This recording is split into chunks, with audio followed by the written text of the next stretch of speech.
Boa tarde, meu nome é Andrew. Desde já eu quero agradecer a presença de todos, em especial dos nossos professores, né, professor Newton e o professor Guilherme, por se disponibilizarem a estar presentes aqui nessa banca, e em especial também ao meu professor orientador, Luiz Henrique, não somente, né, por orientar nesse trabalho, mas durante toda a graduação. Bom, irei apresentar agora meu trabalho de conclusão de curso, com o tema Aplicação Computacional baseada no algoritmo de Dijkstra para otimização do traçado de uma rede coletora de esgoto. Bom, o conteúdo dessa apresentação, né, vai englobar a introdução, a metodologia, os resultados de discussões e as conclusões e recomendações feitas pela presente pesquisa. Bom, a Constituição Federal de 1988, a atual vigente no Brasil, ela diz que a saúde ela é um direito de todos e é dever do Estado garantir políticas sociais e econômicas para a redução do risco de doenças. E por isso, em 2007, foi criada a Lei do Saneamento, que veio estabelecer as políticas e as diretrizes das políticas federais nesse quesito. Entretanto, né, esses serviços de saneamento, eles não atendem a toda a população. Como visto aqui no gráfico à direita, os dados de 2016, coletados pelo Sistema Nacional de Informações sobre Saneamento, diz que no Brasil, 48,1% dos municípios eles não possuem coleta de esgoto. E no Nordeste, esse número é ainda pior. 73,2% dos municípios no Nordeste eles não possuem coleta de esgoto. E as águas de esgoto, elas precisam ter uma destinação adequada, né? Porque senão elas vão poluir os solos, contaminar os corpos hídricos, vão escoar ao ar livre, né? E vão se tornar, assim, portanto, focos de disseminação de doença, como a giardíase, a hepatite, a febre tifoide, febre paratifoide, a cólera, entre outras, né? Então, entendendo a importância do saneamento, né, a gente percebe, né, a importância também de planejar e estudar projetos que viabilizem a execução de obras. Obras essas, né, que, por exemplo, uma obra de rede coletora de esgoto, o custo da sua implantação é altíssimo, né, então é necessário que se tenha o estudo, né, de um melhor arranjo de concepção possível para garantir, para permitir vantagens econômicas e técnicas, né, sobre isso. Um parâmetro que a literatura sempre coloca como muito importante, né, para esse melhor arranjo é a profundidade a qual as tubulações são instaladas. E essas profundidades elas estão diretamente correlacionadas com a declividade do terreno, porque quanto mais eu direcionar a favor do terreno, mais eu vou estar minimizando o volume de escavação daquela rede.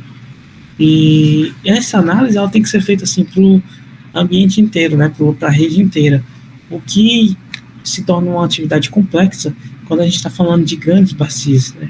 Então, fazer esse traçado da malha para uma grande bacia é uma atividade muito complexa, muito custosa, e por isso surge, né, a modelagem computacional, como forma de otimizar esses processos que são repetitivos e para reduzir os custos, né, dessa atividade. Então, diante disso, né, diante da importância da elaboração de eficientes e bons projetos na área de saneamento básico, percebe-se, então, a razão de desenvolver uma aplicação computacional para otimizar o traçado de uma rede coletora de esgoto. Os objetivos, né, o objetivo geral dessa pesquisa é validar uma aplicação computacional baseada no algoritmo de Dijkstra que otimize a escolha do traçado de uma rede coletora de esgoto, tornando esse processo simplificado e célere, ainda que com um excelente resultado. E os objetivos específicos, né, os objetivos para levar esse objetivo geral, é apresentar os parâmetros que influenciam no custo de um projeto de implantação de uma rede coletora de esgoto, observar como a escolha de um traçado otimizado ela pode reduzir os custos, conceituar o algoritmo de Dijkstra e como ele pode ser utilizado para a implementação de uma aplicação computacional para otimizar o processo de definição do traçado e validar essa aplicação desenvolvida com a avaliação dos resultados a partir de um estudo de casos. A metodologia eu separei em 3 etapas. Primeiro, né, a definição do método que vai ser utilizado, depois o desenvolvimento em si da aplicação e o estudo de caso que foi utilizado. Bom, para se entender a problemática, né, em questão, vamos primeiro ver o que é, né, uma rede coletora de esgoto.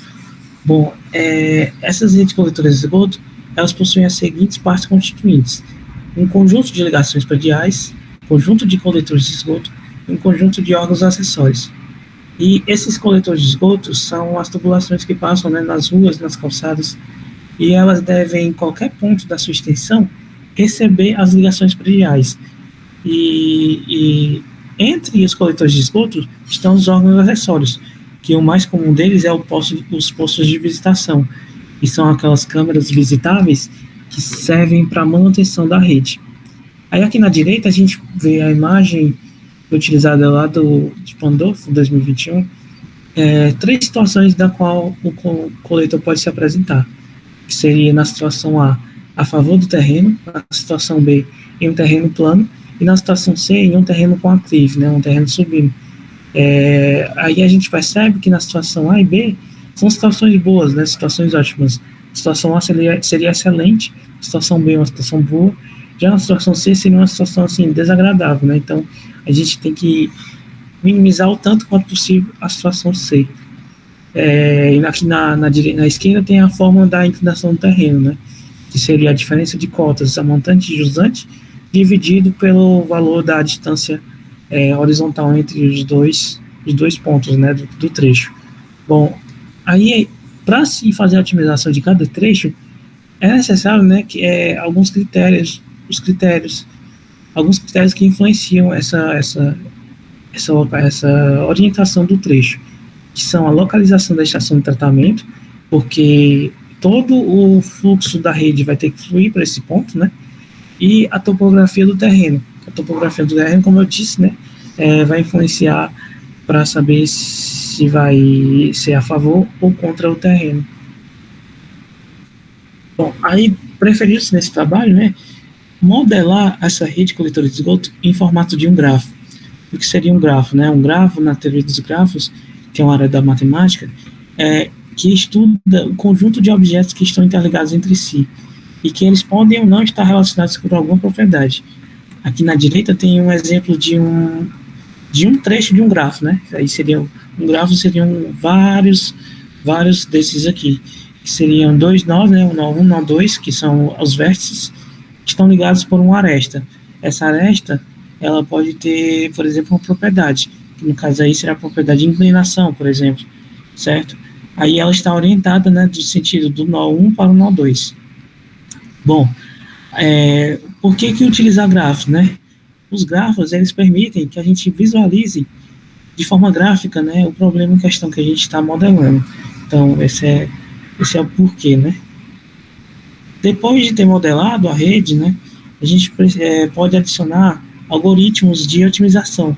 E o algoritmo de otimização escolhido para essa pesquisa foi o algoritmo de Dijkstra, que é um método utilizado desde 1959, quando Edgar Webb Dijkstra criou esse algoritmo para resolver o problema do caminho mínimo entre duas cidades holandesas. Ele queria determinar qual era o menor caminho da malha ferroviária entre duas cidades holandesas, que ele ia utilizar esse algoritmo na demonstração do computador que ele também estava desenvolvendo, o computador Armac.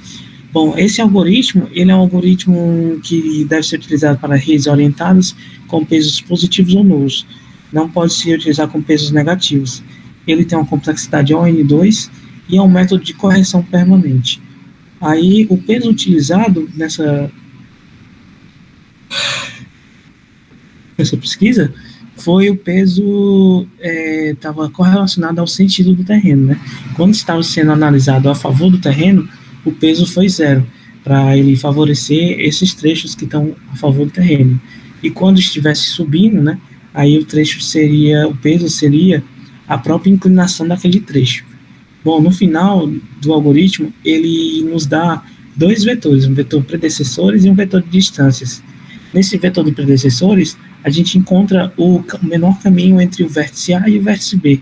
E na vetor de distâncias, a gente encontra o custo mínimo entre o vetor A e o vértice B.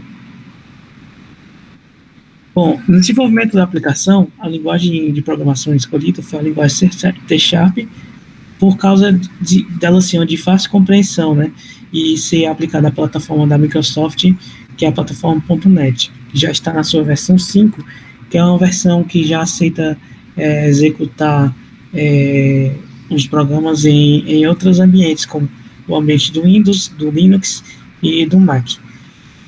A ideia utilizada, né, para desenvolver essa aplicação foi o programa do Microsoft Visual Studio 2019. E a gente utiliza as ideias, né, para ganhar um tempo considerável no desenvolvimento da aplicação, porque ele ajuda a gente a editar os códigos, a gerenciar os arquivos, enfim.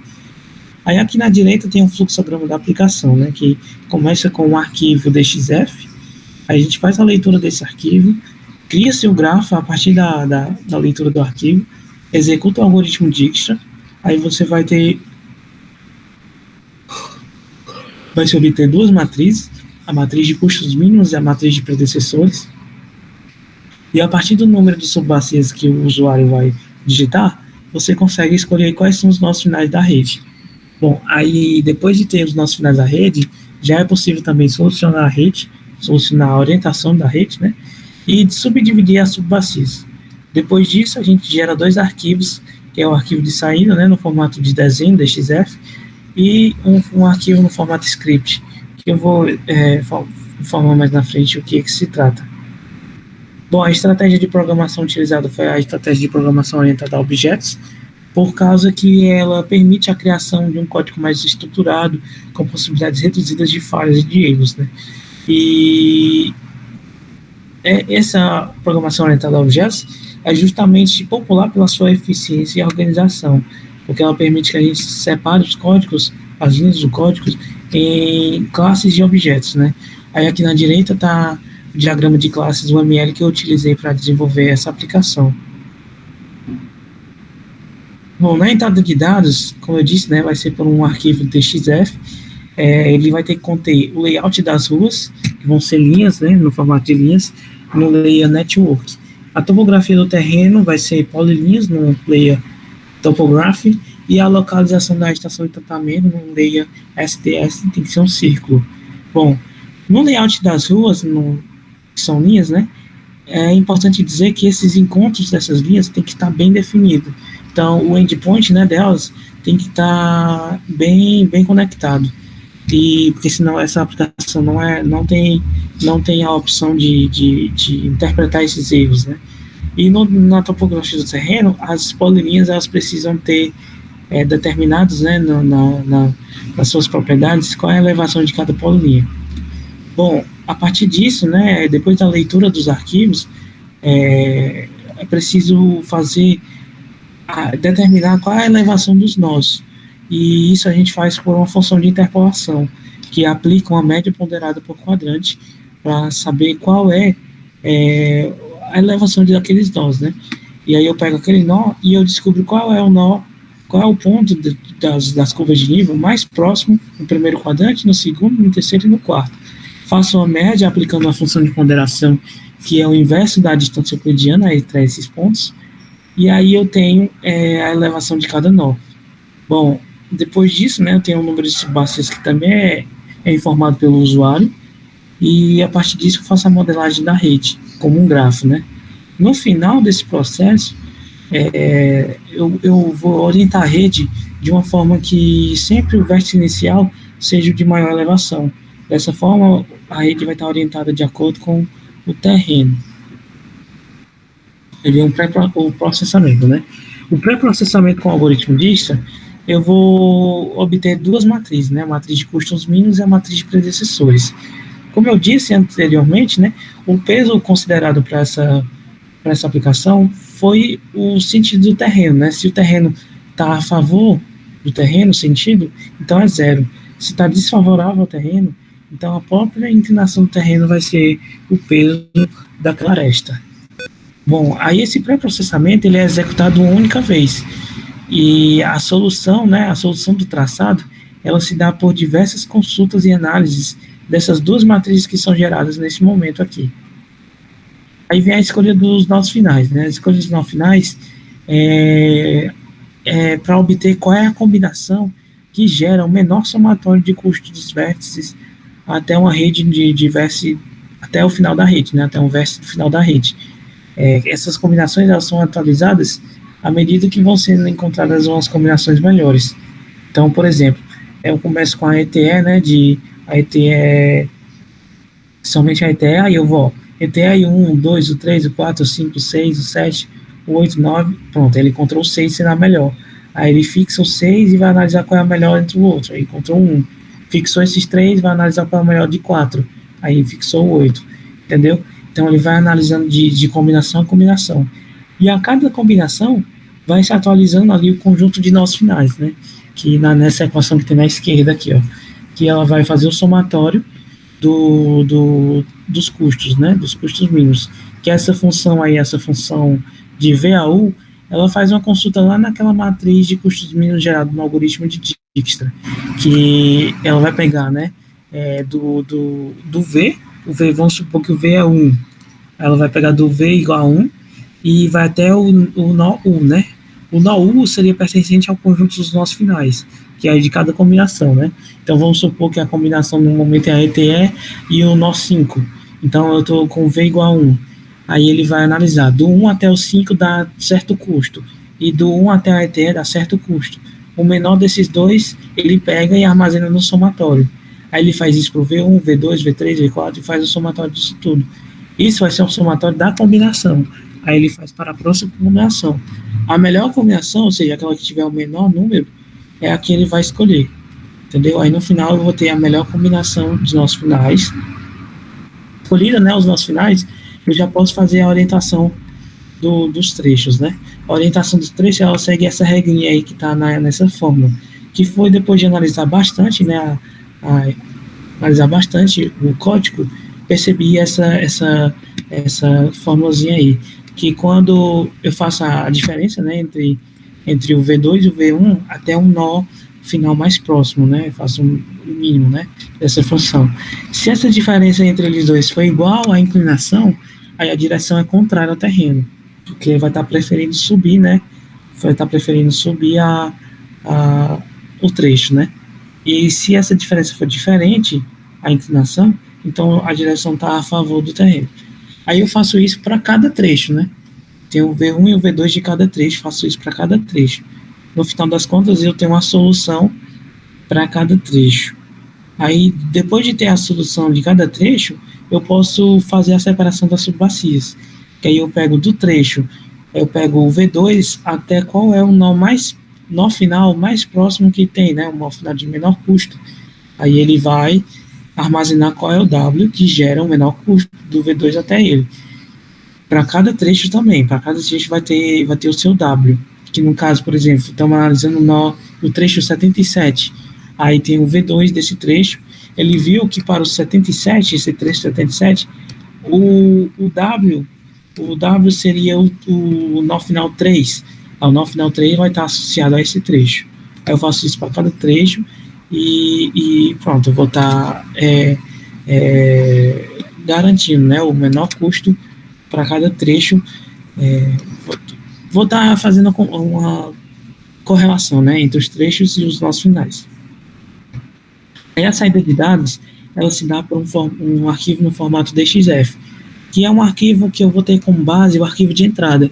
Ele vai pegar simplesmente o arquivo de entrada e vai colorir, né, as linhas de acordo com a subbacia que ele pertence. Então vai ficar, cada subbacia vai ter uma cor.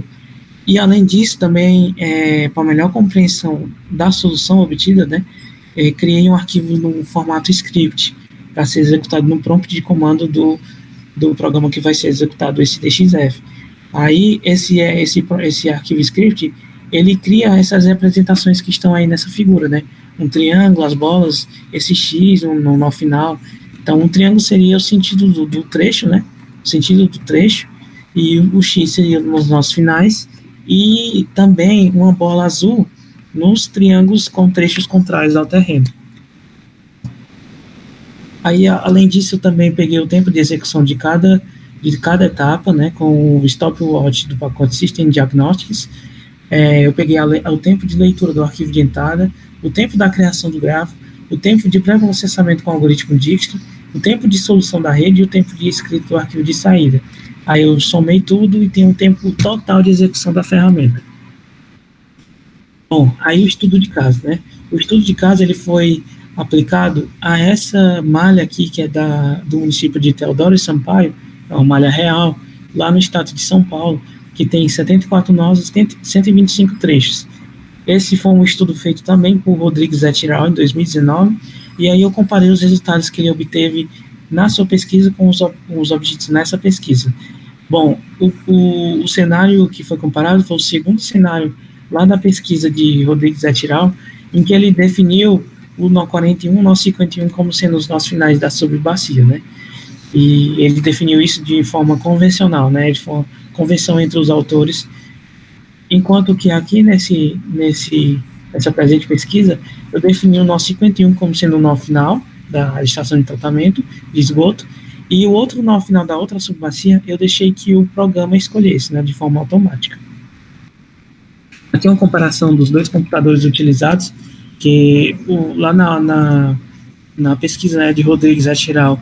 Foi uma linguagem C#, ele também utilizou o Visual Studio, só que lá ele utilizou um processador i7 de quinta geração, e aqui eu utilizei um i5 de oitava geração. E as outras comparações estão aí, né, foram dois modelos com duas máquinas bem parecidas. Esses resultados. Bom, esse aqui foi o arquivo gerado pela pesquisa, né? Ele sai com aquele nome ali, Solved Cell Network, e já foi executado, né, também o script que fazia os desenhos das setazinhas para a gente saber qual era a solução do traçado, né? Aí a primeira coisa que eu queria... Aí aqui, né, são os trechos que o Rodrigues et al. Marcou como contrários ao terreno, estão em vermelho aí, e esses em azul são os trechos contrários ao terreno que foram marcados nessa pesquisa, né? Aqui a comparação entre os dois, certo? Aí a primeira coisa que eu queria discutir sobre essa solução, né, é que aqui, ó, obteve-se por essa pesquisa, o nó 41 como nó final. E é importante destacar, né, que esse nó também foi escolhido lá pelos autores da outra pesquisa, só que foi de uma forma manual. E aqui foi um processo automatizado pela própria aplicação, né. Outra coisa a se destacar é que esse trecho aqui, das duas pesquisas, eles tiveram o mesmo trecho aqui com sentido trocado, né, sentido contrário ao terreno. Aqui é outro caso, né, teve uma pequena diferença, né, que aqui deixa eu colocar aqui o laser, apontador laser, nesse trecho aqui que é ponta seca, não tem o que fazer, né, vai ter que subir aí o terreno. Já nesse caso aqui, Rodrigues et al. Preferiu colocar esse trecho aqui como contrário ao terreno, para ser desaguado aqui na subbacia vermelha, né. E nessa presente pesquisa, preferiu-se vir por aqui, né, a verde, e vir por aqui. Por que isso, né? Se a gente perceber, ó, a diferença é pela metodologia, né? Se a gente perceber, ó, quando ele joga aqui na vermelha, ele vai estar subindo esse terreno, né? E logo depois vai estar subindo também aqui, ó. Então, Rodrigues et al. Ele faz uma análise somente aqui na local, né? Ele vê aqui que o nó cofluente é esse nó aqui, deixa eu marcar aqui, esse aqui é um nó cofluente, então ele analisa até resolver esse trecho. Resolveu esse trecho, ó, já tem saída para cá. Ok, morreu aqui a análise dele. Já na presente pesquisa, ele faz uma análise desde pegando aqui, ó, e ele vai até o nó final dessa subbacia. E ele viu que é melhor ir por aqui, pela verde, ó, porque aqui ele ia subir aqui e depois não ia ter mais nenhum trecho para subir. Então ele preferiu vir por aqui. Tem uma análise mais global, né, de toda a rede. Já de Rodrigues et al. É uma análise local. Além de que o peso utilizado por Rodrigues, né, foi um peso que ele considerou somente a diferença entre cotas no trecho. E aqui foi a inclinação, que é a diferença entre cotas dividida pela distância horizontal. Outra diferença foi aqui, né? Aqui coincidiu, né, os três trechos aqui contrários ao terreno. Já aqui, nesses trechos que estão em azul, foi que essa pesquisa marcou como contrários ao terreno, porque justamente ele preferiu vir por aqui, preferiu fazer contrário ao terreno aqui subindo, do que vir aqui a favor do terreno, vir aqui e depois ia ter que subir aqui de qualquer jeito. Então ele preferiu subir aqui para depois desaguar aqui, do que vir por aqui e subir por aqui. Certo? Acho que deu para entender, né? Aí a outra... Pronto, e outra coisa analisada que foi o tempo, né? Aqui são os resultados do tempo de execução. Ao todo, né, o tempo total foi menos de 1 segundo para se executar tudo isso, né? Desde a leitura do arquivo, a criação do grafo, o pré-processamento com o Dijkstra, a solução da rede e a escrita do arquivo de saída. Enquanto lá no Rodrigues et al. Ele teve um tempo de 0,35 segundos.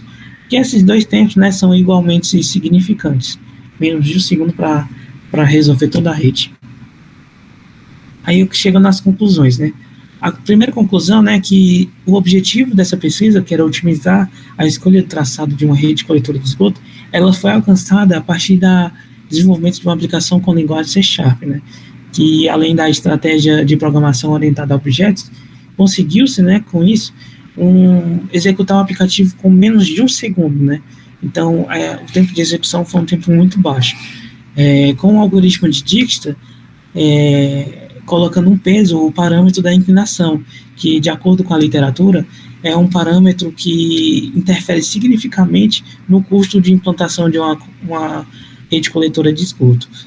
Bom, aí, com essa aplicação desenvolvida, né, a gente conseguiu otimizar a escolha do traçado. A partir essa aplicação, né, ela foi capaz de definir qual seria a melhor combinação de nós finais, qual que seria a orientação de cada trecho, né? Então a malha ficou orientada, subdividiu-se ainda as subbacias, né? Então, a partir do número de subbacias que o usuário escolheu, foi possível fazer a subdivisão das subbacias, e ainda foi gerado um arquivo de saída no formato DXF para visualização dessa solução, né?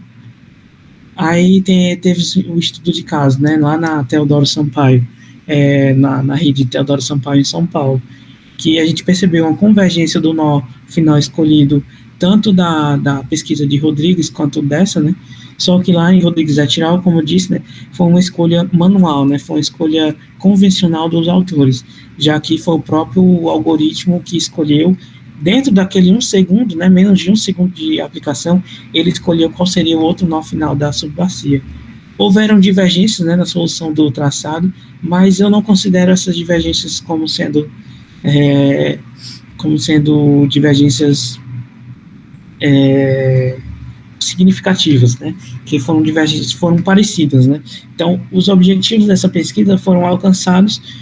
A hipótese, né, de que se era possível implementar o algoritmo de Dijkstra para uma aplicação que otimizasse a escolha do traçado de uma rede coletora de esgoto, ela foi alcançada, nessa hipótese, porque os resultados foram bastante próximos da literatura. E assim a gente conseguiu acelerar e aperfeiçoar a técnica de projetar redes coletoras de esgoto e diminuir o tempo, né, os custos de sua implementação. Outras possíveis melhorias que vou deixar como recomendação é o interface gráfico, né, para melhorar a interação entre o usuário e o computador, um mecanismo de interpretação dos erros das ligações entre as linhas, que lá no começo, né, as linhas das ruas, né, a pessoa pode muito bem não conectar bem as linhas, né, os endpoints das linhas lá no AutoCAD. Então, criar um mecanismo de interpretação dos erros de ligação entre as linhas e deixar que o usuário também possa escolher os nossos finais, né, deixar que ele possa escolher esses nossos finais, porque no momento somente a aplicação pode escolher quais seriam os nossos finais. Além disso, né, também deixar que o usuário estabeleça quais seriam os trechos com orientação fixa e criar um arquivo de saída no formato CSV, né, que seria um relatório para conter as informações da rede solucionada. Bom, outra recomendação é avaliar o número de subbacias implementadas em contrapeso ao número de trechos contrários ao terreno. Dessa forma, né, a gente consegue examinar o custo de implantação de linhas de recalque em contrapartida ao volume de escavação, né, que é influenciado diretamente pelo número de trechos contrários ao terreno. Bom, porque, por exemplo, se eu tenho 4 subbacias, eu vou ter uma rede mais a favor do terreno, né, do que eu teria com 3.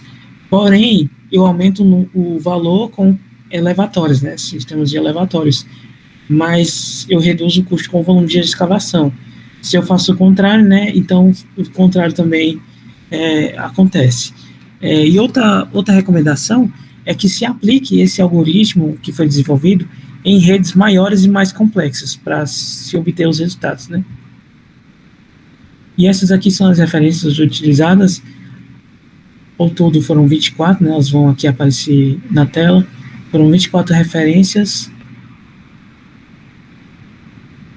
Bom, as 6 últimas vão aparecer agora. E obrigado pela atenção de todos. É isso.